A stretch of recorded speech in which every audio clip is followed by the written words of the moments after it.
Assalamualaikum warahmatullahi wabarakatuh. Saya Ferry Savitri akan menjelaskan tentang ekonomi produksi dalam pertanian. Persoalan yang terkait dengan produksi pertanian antara lain: pertama, produksi terbatas. Jika petani mengalami gagal panen atau merugi, tentu petani tidak memiliki modal untuk melakukan usahanya kembali. Yang kedua, harga produk tidak stabil. Saat pasokan melimpah, harga akan jatuh, sedangkan saat pasokan terbatas akan menjadi anjlok harganya. Yang ketiga, penguasaan lahan sempit. Rata-rata petani di Indonesia hanya memiliki luas kurang dari 0,2 hektar. Yang keempat, kelangkaan saprodi.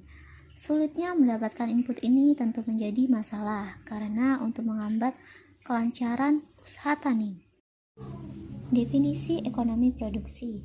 Ekonomi produksi adalah suatu kegiatan ekonomi yang mengubah input menjadi output yang lebih bernilai.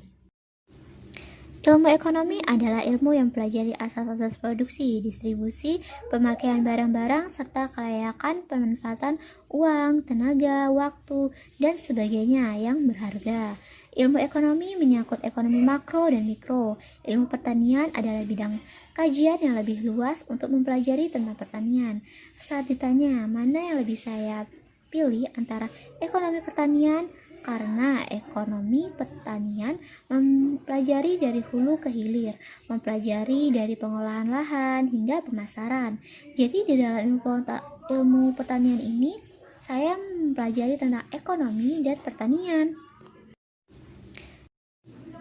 Peran ilmu ekonomi mikro dan makro dalam ekonomi produksi pertanian, yaitu berfungsi untuk mengetahui bisnis di industri pertanian. Namun dalam ekonomi produksi pertanian, maka yang paling penting adalah ekonomi makro, karena ekonomi makro mempelajari tentang biaya produksi dan ini sangat bermanfaat bagi ekonomi pertanian. Sekian penjelasan dari saya. Saya akhiri, wabillahi taufiq wal hidayah. Wassalamualaikum warahmatullahi wabarakatuh. Thank you.